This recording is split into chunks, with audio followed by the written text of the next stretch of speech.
4남매를 데리고 본가에 갔습니다. 본가에 거의 다 와서 이제 동부간선도로가 쫙 막히더라고요. 그래서 이제 동부간선도로에서 이제 빠져나와서 예전에 그 살던 동네에 이렇게 들어서는데요.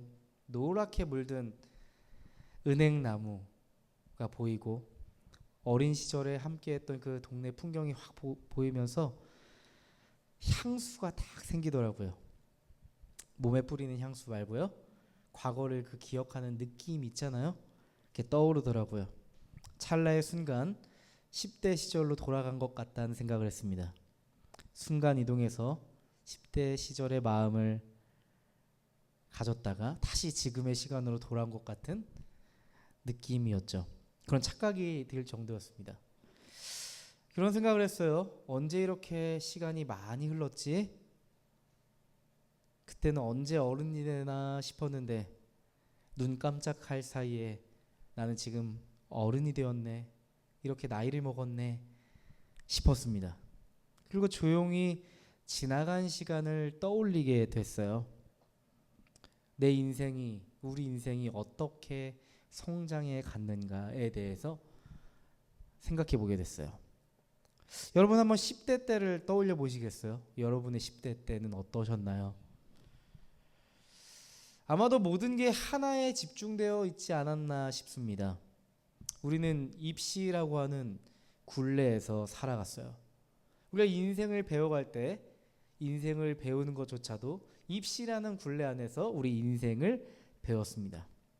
입시라는 틀로 인생의 데이터들을 수집했어요. 사람을 볼 때도 반에서 몇 등 하는지, 모의고사에서 몇 점을 받았었는지, 저 사람은 앞으로 어떤 대학을 가게 될지, 그렇게 우리는 사람을 보기도 했던 것 같아요. 대학만 잘 가면 세상이 다 내 것 같고 인생이 앞으로 잘 풀릴 것 같은 그런 어떠한 신념을 갖기도 했죠. 지금 생각해 보면요, 굉장히 단순하고 맹목적인 입시 신앙으로 우리 인생을 구축했던 것 같습니다. 그러다 여러분 20대가 되셨잖아요. 20대가 되면서도 그 마음을 간직하고 계셨나요? 아니잖아요. 20대가 되면서 조금씩 세상이 달리 보이기 시작했을 거예요. 저도 그랬던 것 같아요. 대학, 수능, 입시가 내 인생의 전부인 줄 알고 그렇게 살았는데 그게 아니었단 걸 깨닫습니다. 이제는 수많은 사회적 경험을 통해서 다양한 인생을 경험하게 되죠. 여러분 20대 때는 특별히 성공 경험도 있지만 사실 우리가 경험하는 것은 실패가 더 많은 것 같아요. 오히려 성공 경험보다 실패 경험을 통해 인생을 이해하고 인생을 정의하는 경우가 많은 것 같다는 생각이 들었습니다. 그러니까 실패 데이터를 통해서 인생의 어떠함을 구축해 가는 거죠. 인생을 구축해 가는 거예요. 우리가 일하다 보면 이런 거 있잖아요. 열정페이를 요구하는 사람들, 자기가 필요할 때만 연락하는 사람들, 갑자기 나를 떠나버린 그 사람, 연인에 대해서 이런 사회적 경험을 하면서 이런 대인관계를 맺으면서 우리는 인생의 데이터를 축적하죠. 그러면 이런 하나의 신념이 생기기도 하는 것 같아요. 역시 사람은 믿을 것이 못 돼. 사람 믿지 마. 나만 믿어. 뭐 이런 신념을 갖기도 하죠. 사회생활을 하면서 인간관계를 맺어가면서 우리는 끊임없는 좌절과 실패를 경험하고 이렇게 인생을 정의 내리기도 하는 것 같아요. 그러다 인생의 순간순간마다 좋은 사람을 만나죠. 그런데요, 이전에 너무 좋지 않은 사람들, 나에게 아픔을 줬던 사람들을 만나다 보니까 사람에 대한 그 강한 불신이 생겨서 좋은 사람을 만나도 그 사람을 불신하게 되는 경우도 있지 않았나 싶습니다. 여러분이 경험해보지 못한 30대, 40대는 어떨까요? 제가 경험한 바를 한번 말씀드려볼게요. 그동안 경험했던 데이터를 중심으로 살아가는 것 같아요. 여전히 내 인생에는 예상치 못한 일들, 변수들이 나타나죠. 하지만 그것에 의해서 쉽게 신념이 변하진 않는 것 같아요. 이제 어느 정도 확고한 신념과 생각의 틀이 생기는 것 같다는 생각이 들어요. 어느 정도 내가 하고 있었던 영역에 전문성이 생기고요. 또한 가정을 꾸리면서 삶의 깊이와 또한 책임감도 생기죠. 20대까지는 나 혼자 산다였어요. 나 혼자 산다를 이렇게 찍었다고 한다면 이제는 30대, 40대가 되면 함께 살아가는 이 공존에 대해서 한번 깊이 생각해 보는 것 같아요. 공존. 성공과 실패를 끊임없이 경험하면서 축적했던 수많은 데이터들, 또한 내가 추구하고 나보다 먼저 그 길을 앞서갔던 사람들의 이야기를 들어보면서 또한 내가 갖추어놨던 그 신념에 살을 붙여서 그렇게 확고하게 내 인생을 구축해 가는 것 같아요. 마치 알고리즘이라고 생각하시면 될 것 같아요. 여러분 알고리즘 보면 비슷한 것들만 다 따라 붙잖아요. 3, 40대는 그런 것 같습니다. 20대 때는 이것저것 다 경험해보고 싶어요. 이 사람도 만나보고 싶고 저 사람도 만나고 싶고 한데 3, 40대가 되면요. 나와 비슷한 결을 가진 사람들, 나와 비슷한 생각을 가진 사람들, 내 알고리즘 안에서 살을 붙이고 싶어하는 경향성이 있는 것 같다 생각이 했습니다. 내 신념에 맞는 스토리들을 더 관심을 갖게 되고요. 매력을 느끼면서 내 신념을 더욱 강화시켜 가지 않나 싶습니다. 이런 과정들을 겪어가면서 사람들은 점점 성장하죠. 사회화하는 것 같습니다. 이러한 과정을 통해서 나를 조금씩 찾아가는 사람들도 있고요. 여전히 사회적인 틀 안에서 자신을 정의 내리려고 하는 사람도 있습니다. 또한 성공주의나 패배주의에 생각이 사로잡혀 살아가는 사람들이 있고요. 또한 자신만의 세계에 갇혀 살아가는 사람도 있죠. 또한 진짜 소망은 무엇인가 더듬더듬 찾아가며 인생을 발견해가는 사람들도 있을 것 같습니다. 여러분, 저는 여러분에게 질문 드리고 싶습니다. 여러분은 지금 어느 즈음에서 서성거리고 있으십니까? 여러분의 인생을 한번 떠올려 보시죠. 여러분은 지금 어느 즈음에서 서성거리고 있으신가요? 우린 소중한 시간들, 소중한 사람들, 소중한 일들을 떠나보내며 지금까지 하루하루를 살아가며 지금까지 왔습니다. 아마도 사랑했던 것들, 너무 미웠던 순간들, 수많은 순간들을 지나며 떠나보내며 지금까지 왔을 텐데요. 오늘은요, 애증의 존재를 떠나보내는 이들에게 주시는 하나님의 메시지입니다. 사무엘 하의 시작을 보면요, 이렇게 시작합니다. 사울은 죽었다. 이렇게 사무엘 하가 시작됩니다. 여러분, 사울의 죽음은요, 다윗에게 어떠한 의미였을까요? 그동안 다윗이 왕위에 오르지 못했던 이유는 순전히 사울의 존재 때문이었습니다. 사울은 그의 인생을 다 바쳐서 끊임없이 다윗을 추격했고요, 그를 괴롭혔죠. 다윗이 왕이 될 만한 가능성을 제거하려고 하는 사울의 집요함은 거의 집착에 가까웠다, 이렇게 평가할 수 있을 것 같아요. 그러니까 다윗을 죽이는데 혈안이 되어 있었잖아요.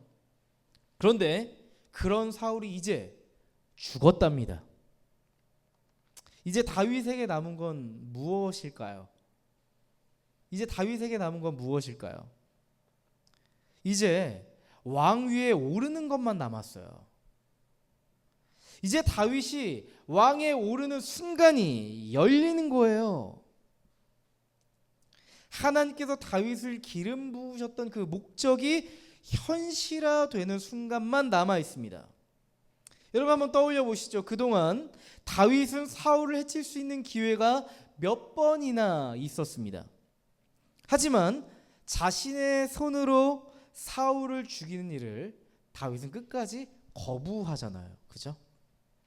왜냐하면 사울은 하나님께서 기름 부음을 받은 왕이었으니까요. 다윗은 기름 부으신 하나님의 권위를 철저하게 존중했습니다. 그래서 다윗은 자신의 손을 더럽히면서 사울을 죽이는 일을 결코 할 수가 없었죠. 블레셋과의 전투에서 사울이 처참하게 죽었고 또한 그의 아들, 세 아들도 모두 전장에서 깔끔하게 죽었습니다. 이제는 다윗의 모든 문제가 상황 종료되었습니다.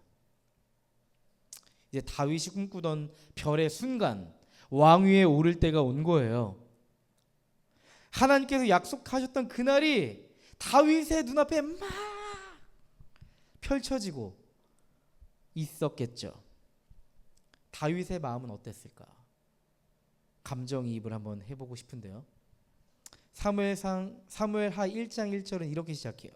사울이 죽은 뒤에 다윗이 아말렉을 치고 시글락으로 돌아와서 이틀을 지냈다. 사무엘하의 시작은 우리에게 이렇게 질문하는 것만 같습니다. 사울이 죽은 후 다윗의 마음은 어떠했을까? 기쁨이었을까요? 안도감이었을까요? 이제 끝났다. 힘든 시간 다 지났다. 이제 나에게 해 뜰 날만 남았다. 이랬을까요? 아니면 전혀 예상치 못했던 다른 감정을 갖게 될까요? 여러분이라면 어떠셨겠어요? 자신을 그렇게도 괴롭히던 사람의 죽음을 마주하며 여러분은 어떤 감정을 느끼셨을 것 같나요? 다윗에게 낯선 한 남자가 찾아왔대요. 2절 말씀 보니까 이렇게 써 있어요. 사흘째 되던 날 한 젊은 사람이 사울의 진에서 왔다. 그는 옷을 찢고 머리에 흙을 뒤집어 써서 애도의 표시를 하고 있었다. 그가 다윗에게 와서 땅에 엎드려서 절을 하니. 성경은요, 전혀 정체를 알 수 없는 낯선 남자와의 대화에 줌인합니다. 카메라가 쫙 하고 이렇게 클로즈업을 하는 거예요. 굉장히 길게 서술하고 있어요. 다윗이 묻습니다. 넌 누구냐? 넌 어디서 왔냐? 먼저 정체를 물어요. 그랬더니 이 낯선 사람이 이렇게 두루뭉술하게 이야기하는 거죠. 저는 이스라엘 진에서 가까스로 살아왔습니다. 거기서 가까스로 빠져나왔습니다. 이렇게 얘기하는 거예요. 다윗은 이렇게 생각했을 겁니다. 우리 동족 사람인가? 싶었을 거예요. 다윗은 재차 물어요. 무슨 일이 일어났는지 어서 나에게 말해라. 이렇게 얘기하는 거예요. 그러니까 이제 이 낯선 남자가 구구절절히 상황을 설명합니다. 우리의 군인들이 싸움터에서 달아나기도 하고 그 가운데 군인들이 쓰러져 죽기도 하고 그 가운데 사울 왕과 요나단이 죽었습니다. 이렇게 얘기하는 거예요. 다윗이요, 느낌이 좀 쎄했나 봐요. 자기에게 소식을 전하는 그 낯선 남자를 다그쳐 묻습니다. 사울 왕과 요나단이 죽은 걸 너가 어떻게 알았느냐? 이렇게 묻는 거예요. 그러니까 다시 한번 이 낯선 남자는 구구절절하게 다시 상황을 설명합니다. 제가요, 우연히 길보아 산에 올라갔는데요, 거기 사울 왕이 죽어가는 걸 봤어요. 그때는요, 사울 왕 뒤로 적들이 막 바짝 쫓아가고 있었어요. 근데 사울 왕이요 또 우연히 저를 보고 저를 부르셨어요. 그래서 제가 왜 그러시냐고 여쭈었더니 너더러 저보고 누구냐고 물으시는 거예요. 그래서 제가 말했죠. 저는 아말렉 사람입니다. 저는 아말렉 사람입니다. 이렇게 얘기했다는 거예요. 그랬더니 사울이 저더러 나를 죽여다오 했다는 거예요. 아직 목숨이 붙어있긴 하지만 내가 너무나도 괴롭구나 이렇게 말씀했다는 거예요. 제가 보기에도 더 이상 살아가는 것은 쉽지 않을 것 같아서 다가가신 대로 사울 왕이 명령하신 대로 제가 죽여드렸습니다. 저는 사울 왕의 머리에 있는 왕관을 벗기고 팔에 끼고 있는 팔찌도 빼어서 지금 이렇게 가져왔습니다. 제가요, 성경에 있는 내용 그대로 가져온 거예요. 제가 거의 각색하지 않고 거의 그대로 이 낯선 남자의 이야기를 가져온 거예요. 여러분, 이 낯선 남자의 이야기가 어떻게 느껴지세요? 여러분 그런 이야기 들어봤어요? 권력자 주변에 똥파리가 꼬인다는 이야기. 요즘 뉴스를 보면 느낄 수 있는 부분인 것 같습니다. 이 낯선 남자 똥파리 느낌이 굉장히 많이 나요. 이스라엘 진영에서 살아서 왔다면서 아말렉 사람이래요. 이게 뭐죠? 의문투성이입니다. 여러분, 아말렉 사람은 이스라엘의 진영에 들어올 수 없습니다. 다른 이방인들은 이스라엘의 진영에 들어올 수 있도록 허용되는 경우가 있었지만 아말렉 족속은 하나님의 명령을 따라서 철저하게 이스라엘 진영에 배제되었어요. 왜요? 제가 지난주에도 말씀드렸다시피 하나님은 아말렉을 어떻게 하라고 하셨죠? 진멸하라, 해렘하라, 그렇게 말씀하셨어요. 게다가 다윗은요, 블레셋의 그 시글락에 머물면서 끊임없이 누구와 전쟁을 벌여요? 그렇죠, 아말렉과 전쟁을 벌여요. 왜요? 거기서 하나님의 명령을 수행하고자 했던 거예요.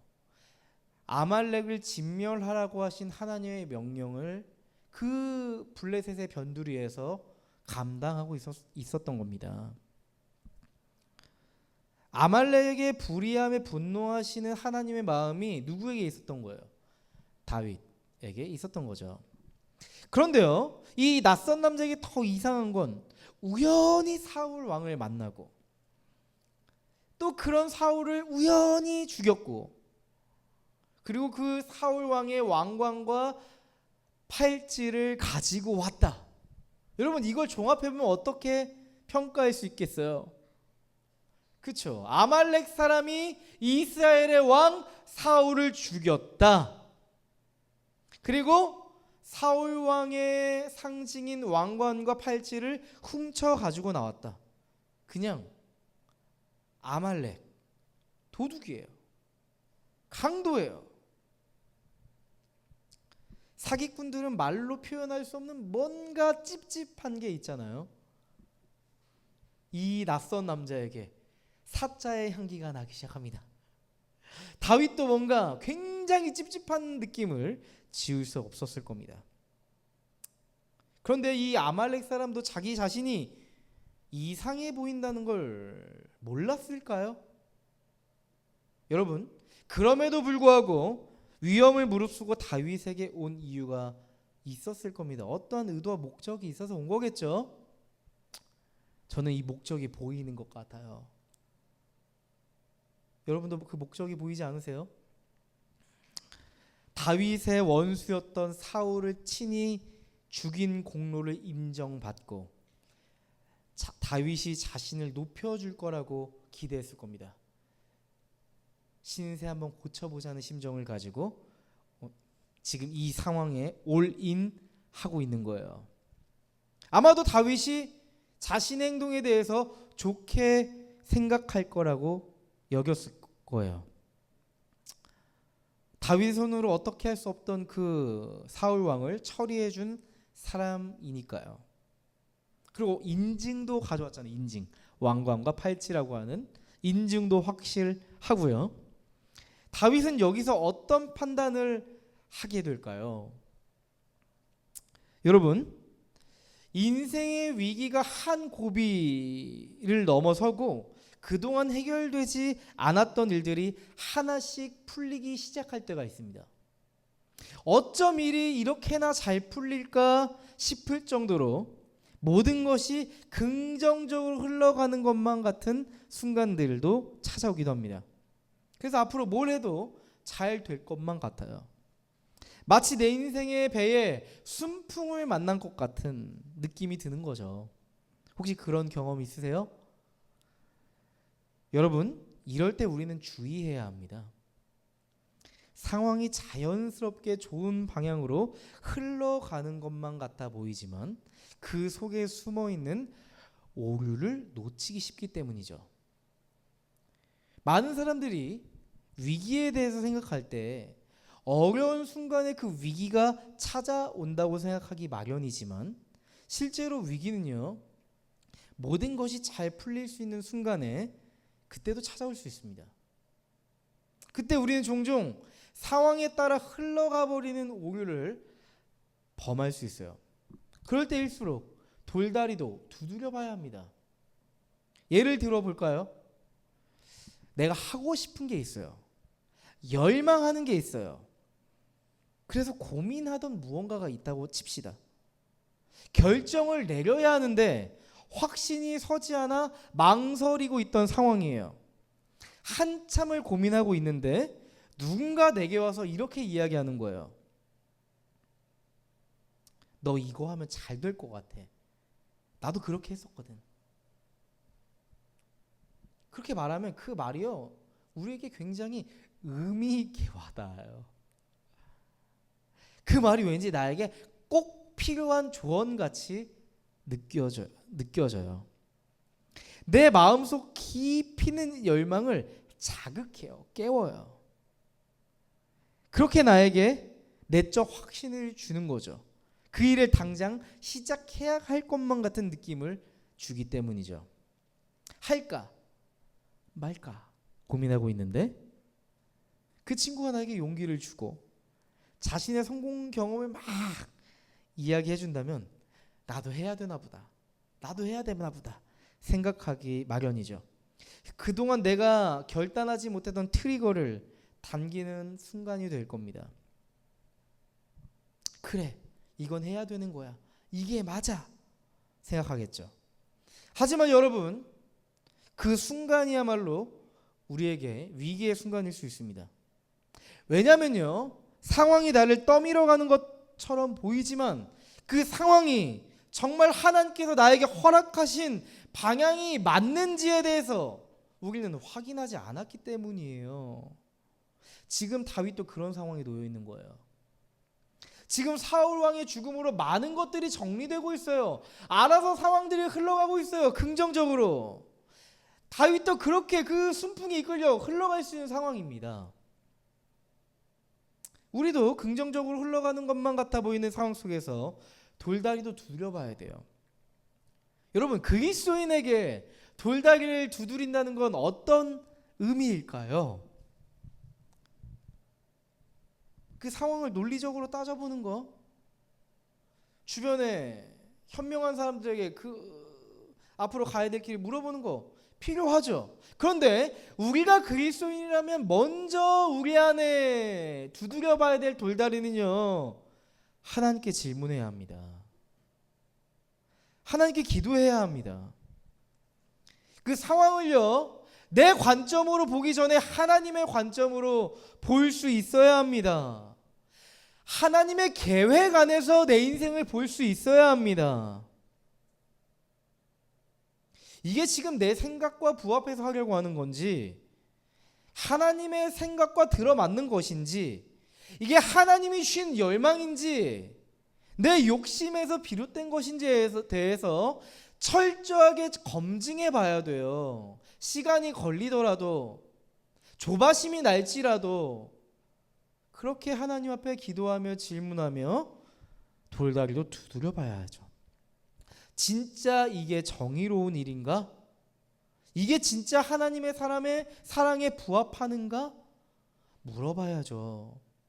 내가 옳다고 생각하고 내가 원하는 길을 선택했을 때 아마도 사랑을 포기해야 될 수 있습니다. 아마도 내가 하고 싶은 그 일을 하려고 할 때 하나님의 정의를 딛고 그것을 버리고 가야 하는 경우도 심심치 않게 우리 인생을 살아가면서 볼 수 있을 거예요. 체크해 봐야죠. 우리는 이런 결정적인 순간에 돌다리를 두드려 보지 않는 오류를 저지를 수 있어요.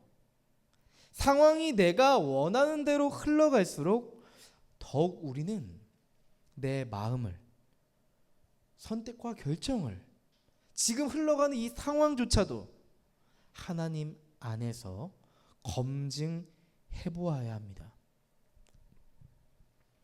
놀랍게도 다윗은요, 지금 자신에게 긍정적으로 흘러가는 이 시간 속에서 이 낯선 사람, 이 아말렉 사람을 검증하는 시간을 갖습니다. 사실 이 사람에 대해서 검증하는 것도 있지만요, 그 검증의 과정 속에는 다윗 자신의 내면 깊은 곳을 검증하는 시간이 되었을 거예요.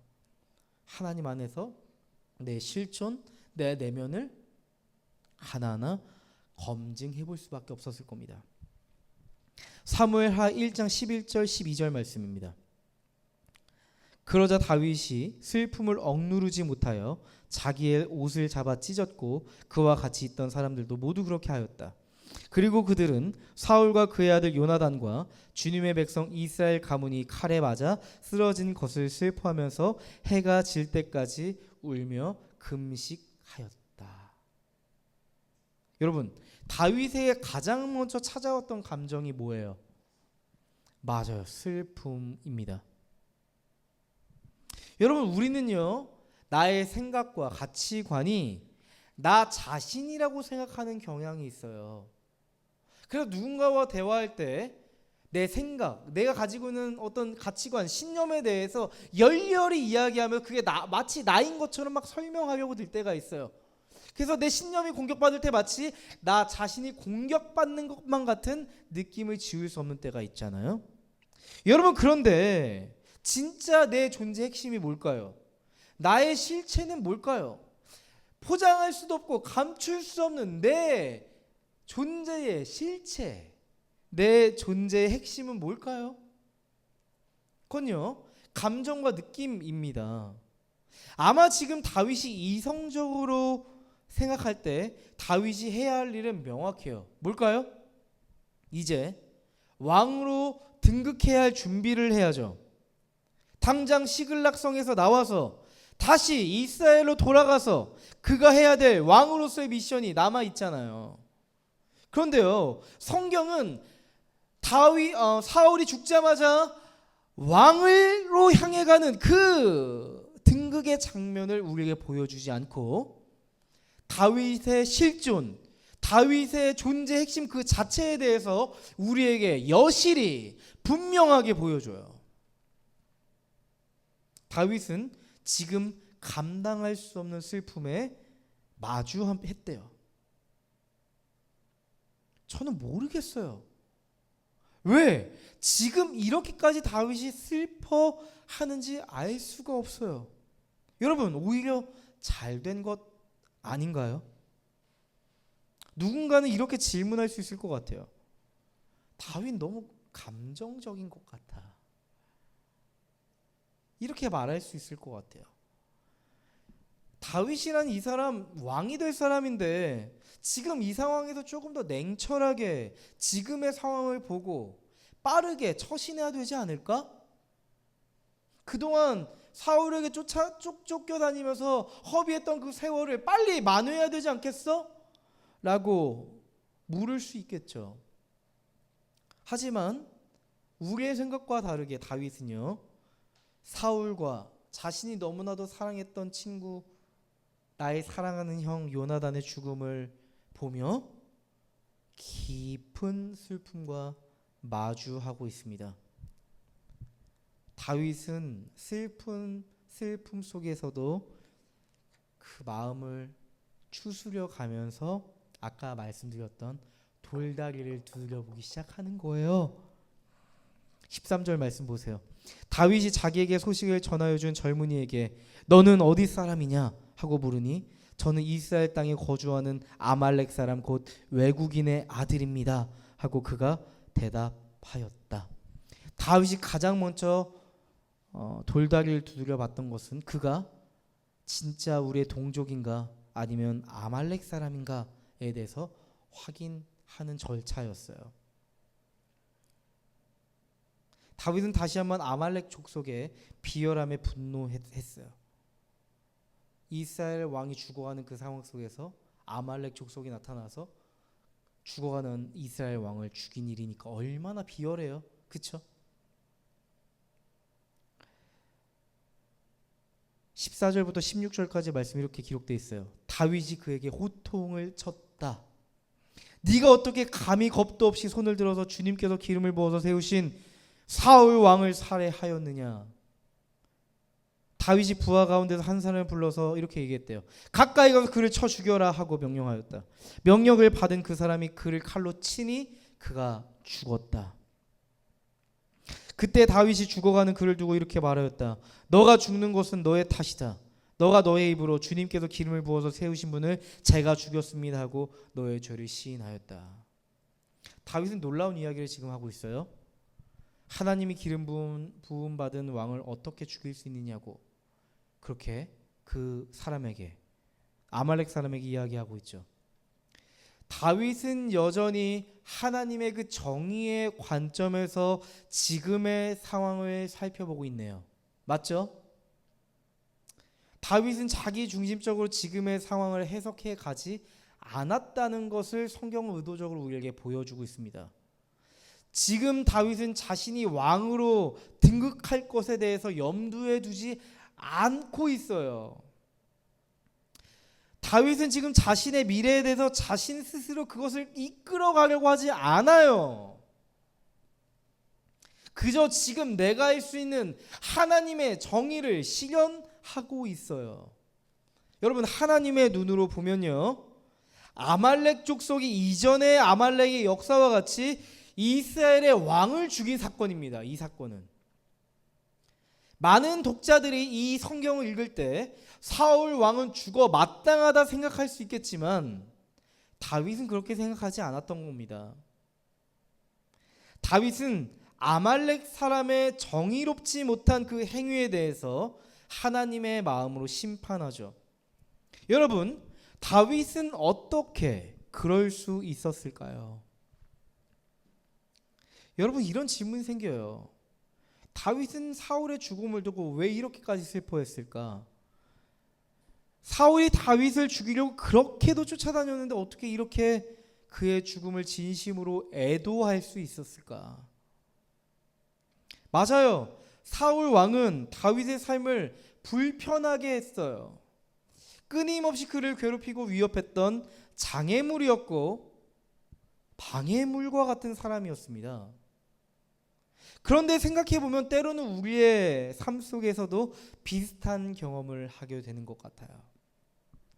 한동안 나를 힘들게 했던 사람, 불편하게 만들었던 어떤 장애물이 있었다면 그것이 한순간 사라졌다고 생각해 보자고요. 여러분 안에 단지 홀가분함만 남을까요? 장애물은 분명 장애물이었지만 때로는 그 장애물이 우리에게 집중할 수 있도록 긴장감도 주고요, 올바른 길을 갈 수 있도록 어떠한 장치가 되어주기도 했을 겁니다. 더욱 하나님 앞에 기도할 수 있는 마음을 주기도 했을 거예요. 다윗에게 사울은 바로 이런 존재였거든요. 사울은 다윗의 길을 방해하고 생명을 위협했지만 다윗에게 단지 장애물로만 존재하지 않았던 겁니다. 다윗의 이야기를 가만 보면요, 사울의 그 행위를 통해서 다윗 자신의 존재의 민낯을 바라보는 거울이 되었어요. 다윗은 사울을 통해서 끊임없이 자기 자신을 깊이 깨달아갔거든요. 하나님께서는 아주 중요한 사실을 그 광야 가운데 깨닫게 해주신 거예요. 이거죠. 나는 하나님 없이 아무것도 아닌 존재구나. 난 앞으로 왕이 되어야 될 사람이지만 나는 하나님 없이는 아무것도 할 수 없는 존재이구나. 사울은요, 다윗에게 하나님을 의존할 수밖에 없음을 성찰하게 하는 도구였어요. 사울처럼 하나님 없이 살아간다면 나도 저렇게 될 수 있겠구나. 사울 왕과 같이 저렇게 비극적인 최후를 맞이할 수 있겠구나 보여주는 지침서와도 같았습니다. 끊임없이 하나님 앞에 나아갈 수밖에 없도록 만들었던 다윗의 정체성과 부르심을 확신시켜주고 준비시켜줬던 존재가 바로 사울이었던 거예요. 그런데 이제 사울이 죽었답니다. 이제 사울은 없어요. 다윗에겐 두 가지 큰 상실이 찾아온 거예요. 하나는 자신의 소중한 친구였던, 소중한 형이었던 요나단의 죽음이었고요. 다른 하나는 애증의 관계에 얽혀 있었던 사울의 죽음이죠. 여러분, 사울 왕의 죽음은요, 단지 이스라엘의 한 왕의 끝이 아니었습니다.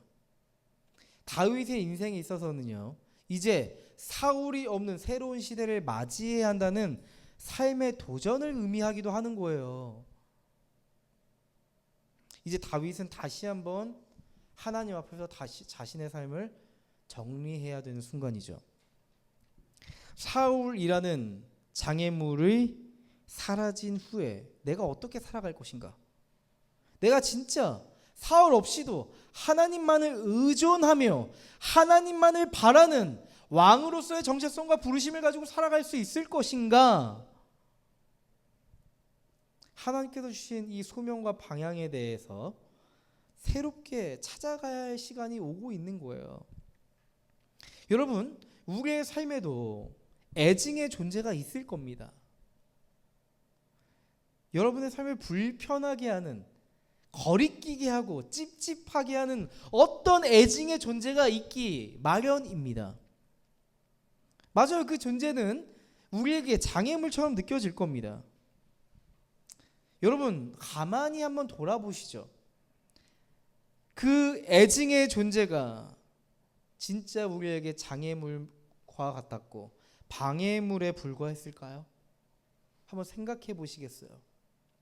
여러분이 그 장애물 같던 그 애증의 존재, 방해물 같던 애증의 존재 때문에 어떻게 살아가셨습니까? 한번 떠올려 보세요. 그 애증의 존재는 때로 우리의 삶을 긴장하게 만들었을 거예요. 하지만 그래서 더 올바른 길을 가도록 우리의 삶을 도전했을 겁니다. 또한 하나님을 끊임없이 찾으며 하나님을 주시는 깨달음을 얻게 하기도 했을 겁니다. 맞아요. 하나님은 우리의 삶에 애증의 존재, 애증의 시간을 허락하시기도 하는 것 같아요.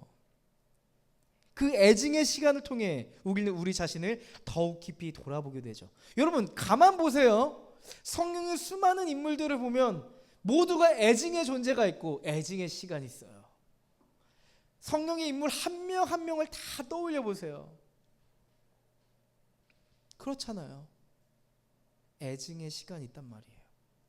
여러분이 잘 아시는 욥도 애증의 시간을 지나갑니다. 애증의 존재를 지나갑니다. 우리가 읽었던 다윗도 그러했고요. 여러분, 우리는 애증의 시간을 통해서 우리 자신을 더 깊이 돌보게 될 거예요. 그들의 말과 행동이 나를 괴롭게 하는 순간에 오히려 지혜롭게 감당하지 못하고 감정적으로 해결하려고 했던 나의 연약함과 부족함을 마주하면서 진짜 나는 하나님밖에 없구나, 하나님을 의지할 수밖에 없구나, 내 힘으로는 이것을 감정적으로 처리해버릴 수밖에 없구나, 이런 사실을 깨닫게 되죠. 여러분, 애증이라는 것은 단지 미움만 있는 관계가 아니잖아요. 증오하는 마음이 컸던 만큼, 미워하는 마음도 컸던 만큼 무엇도 큰 거예요? 사랑하는 마음도 큰 거죠. 애증의 관계 속에서 우리는 그들과 보냈던 소중한 시간들을 떠올리게 됩니다. 때로는 함께 웃고 행복했던 순간들, 때로는 다투며 서로를 더 깊이 알아갔던 순간들, 그들이 나를 불편하게 하고 어렵게 했지만 그 존재들, 그 시간들을 통해서 나 자신이 더 성장해 왔던 순간들이 반드시 있을 겁니다. 하나님께서는 우리의 인생에 담겨있는 이러한 애증의 관계들을 통해서 성숙해지기를 원하세요. 장애물처럼 느꼈던 그들이 사실은 나를 더욱 단단하게 하고 하나님을 더욱 의존하게 만드는 촉진제였다는 것을 나중에 우리는 깨닫게 될 겁니다. 우리가 그들을 사랑하고 미워했던 복잡한 그 감정의 시간들을 통해서 하나님은 우리의 내면을 가다듬으시거든요. 우리의 존재를 만들어 가시고 우리를 변화시켜 가시거든요. 여러분에게도 그런 애증의 존재, 애증의 시간들이 있으십니까? 우리 온유에게는 그 애증의 존재가 누군가요? 너무 많아요?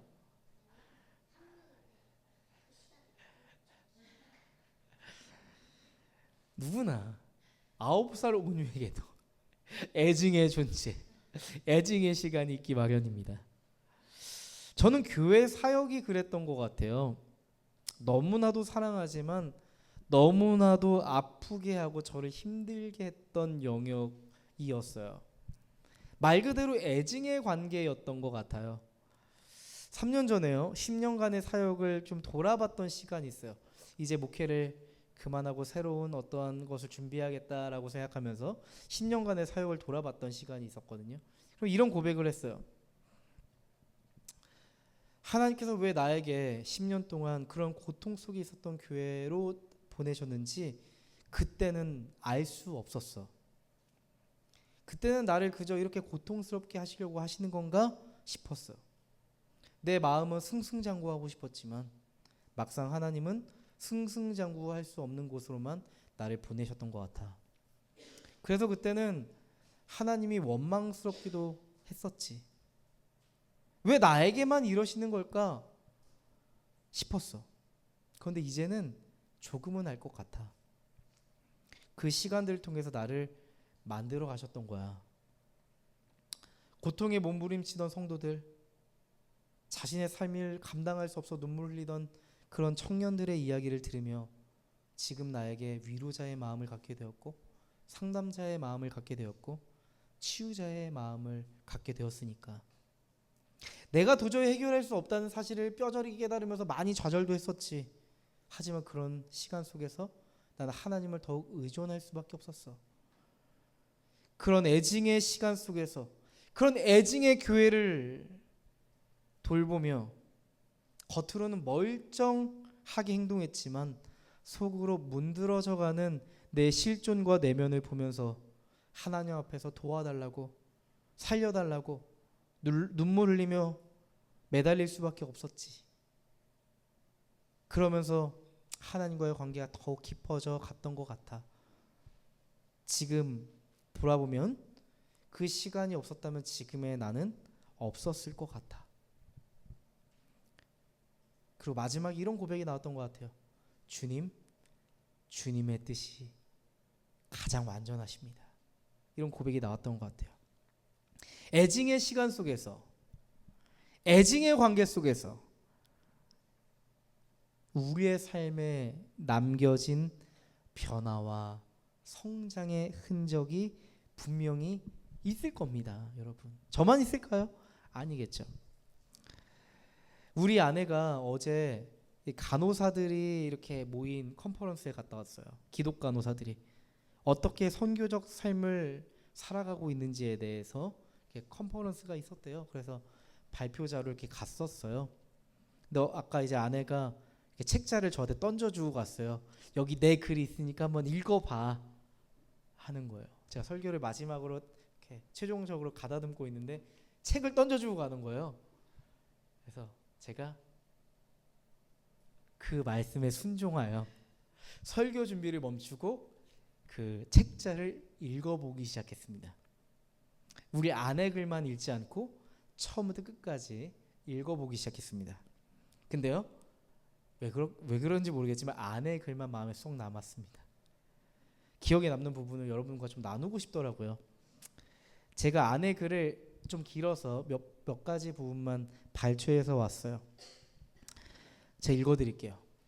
진료실에 앉아 세상에 손꼽을 만큼 몇 명 없는 유전 질환을 가진 하나의 엄마와 아빠, 가족들을 보고 있노라면 때로는 하나님이 원망스럽기도 합니다. 왜 이렇게 사랑스럽고 흠 없는 아이들이 이런 질환 때문에 뱃속에서부터 태어나서 지금토록 아픔을 겪어야 할까? 때로는 하나님 앞에서 통탄하는 마음으로 눈물로 기도하기도 합니다. 어느 날은 이유를 알 수 없이 가지고 태어난 병으로 회복이 불가능한 병변이 생긴 아이를 보며 하나님 앞에 눈물로 기도하던 중이었습니다. 예배 중에 시온의 영광이 빛나는 아침이라는 찬양을 하는데 하나님이 찬양을 통해 위로해 주셨습니다. 그날 이후 저의 기도는 아주 달라졌습니다. 전에는 오늘의 아픔이 없어지기만을 위해서 기도했습니다. 하지만 지금은 아이와 가족이 우리를 지으신 하나님을 알기를, 이미와 아직을 살아가는 우리에게 참 소망 되신 예수님의 사랑이 있기를, 누구도 헤아릴 수 없는 그 마음을 성령님께서 깊이 위로해 주시기를 위해서 기도합니다. 우리 아내에게, 간호사로 살아가는 아내에게 고통을 마주하는 환자를 대하는 시간은요, 사명의 시간이기도 했지만 동시에 아픔의 시간이기도 했구나, 다시 한번 알고 있었지만 다시 한번 느끼게 되었습니다. 하나님은 왜 이들에게 아픔을 주셨을까 하는 도무지 풀리지 않는 의문을 가지고 간호사로서 살아갔구나. 지금은 그 안에서 간호사로서 살아가면서 하나님의 그 회복하심을 바라보면서 묵묵히 선교적 삶을 살아내고 있었구나 싶었습니다. 제가 우리 아내의 삶을 알잖아요. 그 간호사로의 삶은요, 화려하지 않아요. 애증의 삶이에요. 애증의 삶. 너무나도 사랑하지만 또한 너무 어렵고 힘들고 밉기도 한 삶이거든요. 진짜 우리 아내가 간호사로서 애증의 삶을 살았구나. 간호사로서 산다는 건 그 애증의 관계구나 싶었습니다. 맞아요. 이 애증의 흔적은 단지 고통의 기억으로만 결코 남지 않을 겁니다. 나를 성장시키는 도구였을 뿐만 아니라 하나님의 하나님 되심을 드러내는, 발견하는 순간이 되고 말 겁니다. 하나님께서 여러분의 삶 속에 새겨놓은 애증의 존재를 통해서 이루어 가셨던 일들을 떠올려 보세요. 그 시간이 결코 헛되지 않을 겁니다. 그 관계가 결코 무의미하지 않을 겁니다. 깊이 한번 묵상해 보세요. 그 애증의 시간을 통해, 애증의 존재를 통해 내 존재를 끊임없이 만들어 가셨던 하나님 앞에 감사하는 마음이 피어오르기 시작할 겁니다. 여러분, 다윗은 애가를 불러요. 애가. 슬픔의 노래를 불렀어요. 17, 18절 말씀입니다. 다윗이 사울과 그의 아들 요나단의 죽음을 슬퍼하여 조가를 지어서 부르고 그것을 활 노래라 하여 유다 사람들에게 가르치라고 명령하였다. 야샬의 책에 기록되어 있는 그 조가는 다음과 같다. 다윗이요, 자신의 애가를 만들어서 이스라엘 사람들, 자신의 공동체, 다윗 공동체 사람들과 함께 불렀대요. 그 애가가 19절부터 27절 사무엘하 마지막까지 빼곡하게 적혀 있습니다. 제가 읽어드릴게요. 이스라엘아, 우리의 지도자들이 산 위에서 죽었다. 가장 용감한 우리의 군들이 언덕에서 쓰러졌다. 이 소식이 가드에 전해지지 않게 해라. 이 소식이 아스글론의 모든 거리에도 전해지지 않게 해라. 블레셋 사람의 딸들을 듣고서 기뻐하라. 저 할례받지 못한 자들의 딸들이 환호성을 올릴라. 길보아 산들아, 너희 위에 이제부터 이슬이 내리지 아니하고 비도 내리지 아니할 것이다. 밭에서는 재물에 쓸 곡식도 거둘 수 없을 것이다. 길보아의 산에서 용사들의 방패가 치욕을 당하였고 사울의 방패가 녹슨 채로 버려졌기 때문이다.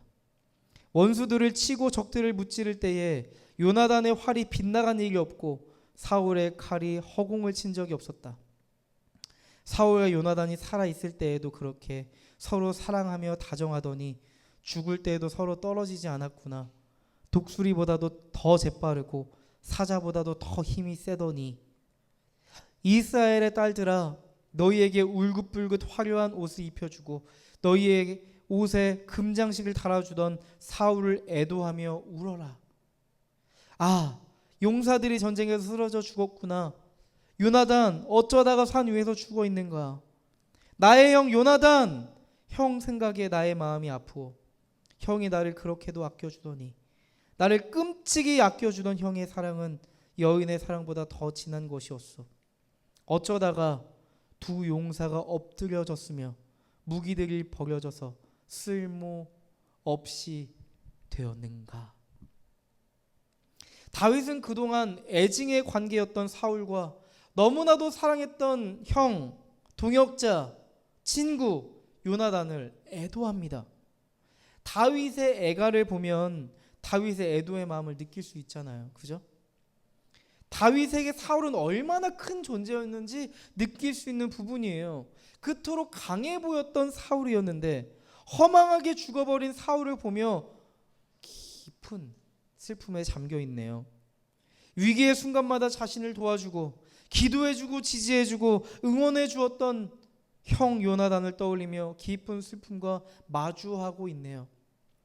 요나단이 자신에게 했던 아름다운 사랑의 일들을 기억하며 감사하고 있네요. 여러분, 놀랍게도 다윗의 애가에는요 사울에 대한 원망이나 분노를 찾아볼 수가 없습니다. 하나님의 마음으로 사울과 요나단과 함께 했던 그 시간을 추억하며 다윗은 충분히 애도하는 과정을 거치고 있어요. 여러분, 애도는요 단지 고인을 슬퍼하는 시간이라고 생각할 수 있는데, 하지만 애도는 그 이상의 의미를 가지고 있어요. 애도는 우리의 삶에 의미 있는 사람을 상실한 후에 마음을 회복해가는 과정이기도 하거든요. 그 애도하는 과정에서 내면의 상처를 회복하고 삶의 균형을 다시 찾아가는 과정이에요. 그래서 장례식은요 그 고인을 추모하는 것도 있지만 고인의 죽음을 보며 슬퍼하는 사람들이 충분히 그 3일 동안 슬퍼할 수 있도록 공개적으로 소중한 사람들과 함께 눈물을 흘리며 슬퍼할 수 있는 장을 마련해 주는 거예요. 슬퍼할 수 있는 시간에서 충분히 슬퍼하라고 그 시간을 마련해 주는 거예요. 다시 그 시간을 지나 삶의 균형을 찾아가고 마음의 회복을 가질 수 있도록 도와주는 거예요. 그래서 우리는 장례식에 가면 슬픔에 마주한 사람들과 함께 울고 함께 부둥켜 안고 손을 잡으며 그렇게 서로 애도하잖아요. 많은 사람들은요 슬픔을 드러내는 것을 약함으로 치부하기도 하죠. 그래서 우리의 인생에 찾아온 슬픔에 대해서 우리는 억누르려고 하기도 하고 무시해 버리려고 할 때가 있어요. 하지만 소중한 사람을 떠나보내거나 애증의 관계들, 시간, 어떠한 시간들, 꿈, 무언가 소중한 것을 상실해 버렸을 때 우리는 반드시 그 고통과 마주대해야 돼요. 왜냐하면 이 슬픔이라는 건 아주 자연스러운 정서적 반응이기 때문이죠. 여러분, 슬픔을 받아들이는 건 우리의 마음을 회복하는 첫걸음이 되니까요. 그런데 우리는 종종 사랑했던 관계뿐만 아니라 애증의 관계를 품었던 어떠한 관계에서도 상실감을 느낍니다. 그 관계가 단지 힘들고 고통스러웠을 뿐만 아니라 동시에 우리의 삶에 의미를 가져다주고 성장을 가져다준 시간이었음을 깨닫게 되기 때문이죠. 이런 생각도 들 거예요. 지금 이 상황에서 내가 이렇게 슬퍼하는 것이 맞을까? 너무 내가 감정적으로 대처하고 있는 건 아닐까? 그렇게 하면서 우리는 스스로 감정을 조절해 보려고 하는 경향도 있는데, 여러분, 상실의 고통은 하루아침에 사라지지 않잖아요. 상실감을 감내해내는 속도는 사람마다 다르니까요. 여러분, 그때 우리는 삶을 멈춰두고 하나님 앞에서 충분히 시간을 가져야 합니다. 하나님께 내 감정을 온전히 드러내는 것이 중요합니다. 빨리 상실감과 슬픔을 잊어버리기 위해서 다른 무언가를 집중해버리고 조바심을 낼 때가 있어요, 사람들이요. 하지만 지금 그 상황에서 조급해하는 것은 우리에게 필요한 것이 아닙니다. 애증이 담겨있는 이 소중한 시간들, 관계들을 떠나보낼 때 느끼는 슬픔도 있을 거고요, 분노도 있을 거고요, 두려움과 같은 감정은 떠오르겠죠. 이것들을 억누르지 않고 하나님 앞에서 하나님의 사람들과 충분히 터놓고 표현하는 게 중요합니다. 왜요?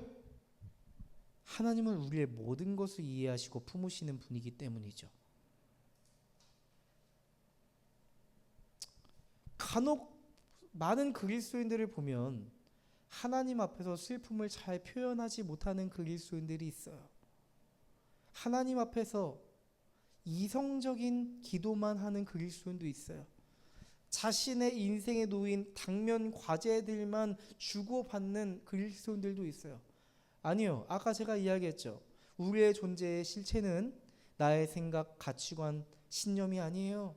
그것도 나지만 내 진짜 나는 감출 수 없는 내 감정, 느낌 그대로거든요. 우리가 하나님 앞에 내 깊은 슬픔을 고백하지 못한다는 건 하나님 앞에 나를 드리지 못한다는 겁니다. 하나님의 실존과 내 실존이 마주하지 못한다는 겁니다. 그저 종교적 관계에 머물러 있고 그 관계는 끝내 메마를 수밖에 없을 수도 있어요.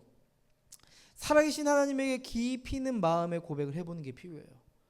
다윗의 마음이 하나님 앞에 메마를 만해요. 왜냐하면 하나님 앞에 서운한 게 얼마나 많아요. 하나님 저 왕 되게 해주신다면서 지금 뭐 하시는 거예요? 이 오랜 세월 동안 블레셋에 지금 저 있잖아요. 뭐예요 하나님? 하면서 하나님 앞에 거리를 두고 어쩌면 왕 언제 될 겁니까 하나님? 이렇게 딜을 할 수 있는데 다윗을 보세요. 다윗이 왜 하나님의 마음에 합한 예배자라고 불리는지 그 이유가 지금 이 본문에 담겨 있는 거예요. 다윗은 자신의 깊은 내면의 실존을 하나님 앞에 가지고 나가는 것에 대해서 결코 부끄럽게 여기거나 숨기거나 부끄럽게 여기지 않았습니다. 아주 정직한 사람이었어요.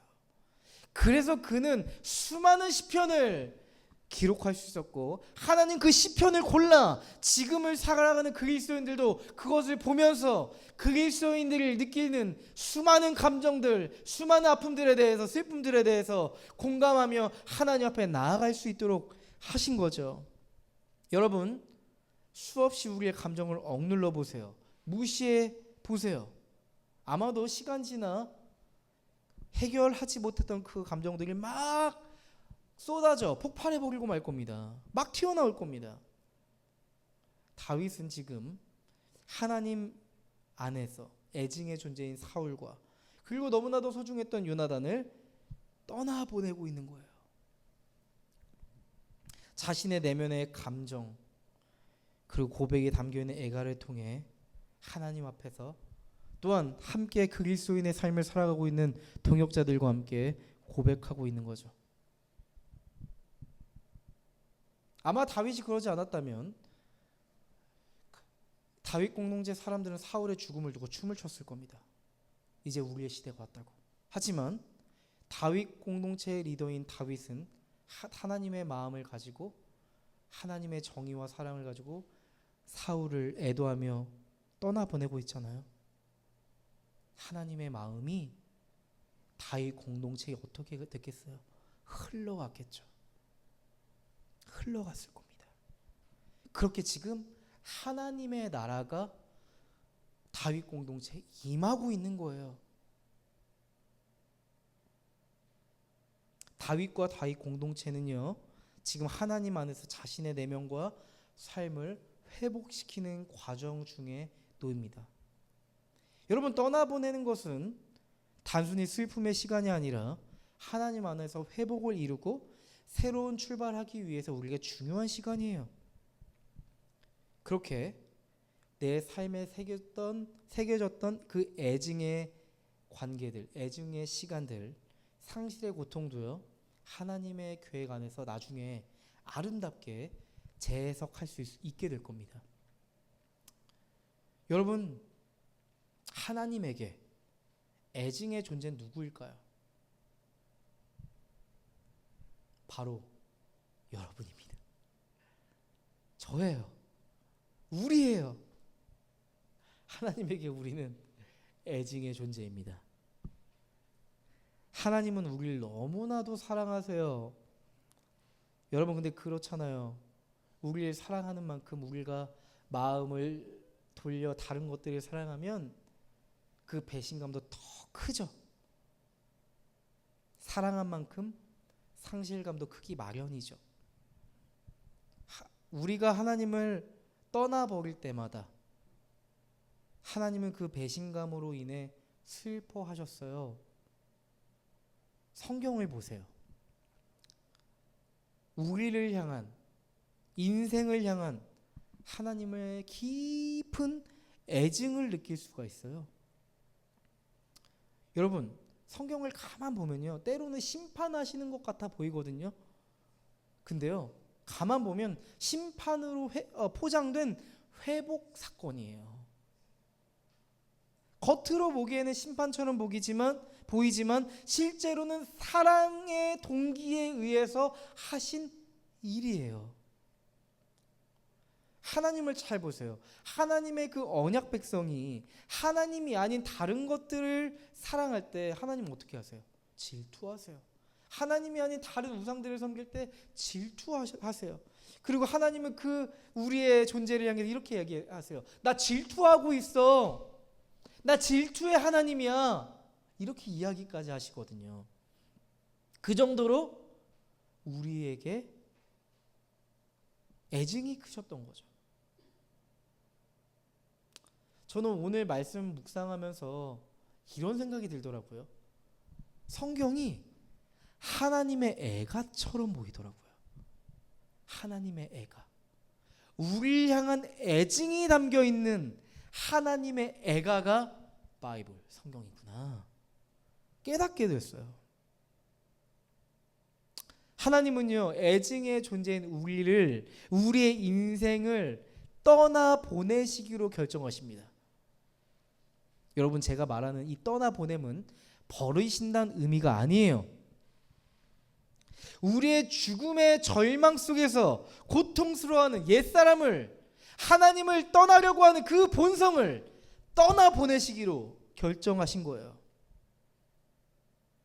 하나님의 애도의 방식은 아주 분명하고 선명했죠. 애증의 존재인 우리의 존재를 하나님의 계획 안에 머물게 하기 위해서 예수 그리스도를 떠나보내는 방식이었어요. 하나님을 끊임없이 떠나보내려고 하는 우리의 존재를 위해 예수 그리스도를 희생시키셨어요. 예수 그리스도의 그 십자가와 부활은 우리를 애증의 존재에서 온전한 사랑의 존재로 재해석하게끔 만들었습니다. 여러분, 우리가 아마도 하나님이었다면 여러분의 존재를 보면 아마 이렇게 생각할 수도 있어요. 실패작이다. 그래서 구겨서 쓰레기통에 던져 버렸을지도 모릅니다. 하지만 하나님은 애증의 존재인 우리를 그리스도 안에서 회복시키시고요, 하나님의 이야기를 다시 써내려가고 싶어 하세요. 그렇게 하나님 우리와 새 출발을 하고 싶어 하십니다. 여러분, 우리를 통해서 하나님께서 하실 일들을 기대해 보세요. 우리가 살아가는 세상은 맞아요, 애증이 담겨있는 세상이에요. 정말 애증이 가득한 세상이에요. 우리가 사랑하는 마음도 있지만 미워하는 마음도 가득한 세상이에요. 때로는 피하고 싶고 도망가고 싶고 감당할 수 없는 애증의 현실도 있을 거예요. 근데 하나님은 우리를 토닥여서 다시 그 삶의 현실로 보내시잖아요. 항상 그러셨잖아요. 왜 그럴까요? 하나님은 우리를 통해 소망의 이야기를 다시 써 내려가고 싶어 하시기 때문입니다. 하나님께서 소망하는 이들의 인생 속에서 소망의 이야기를 꽃 피워주실 줄 믿습니다.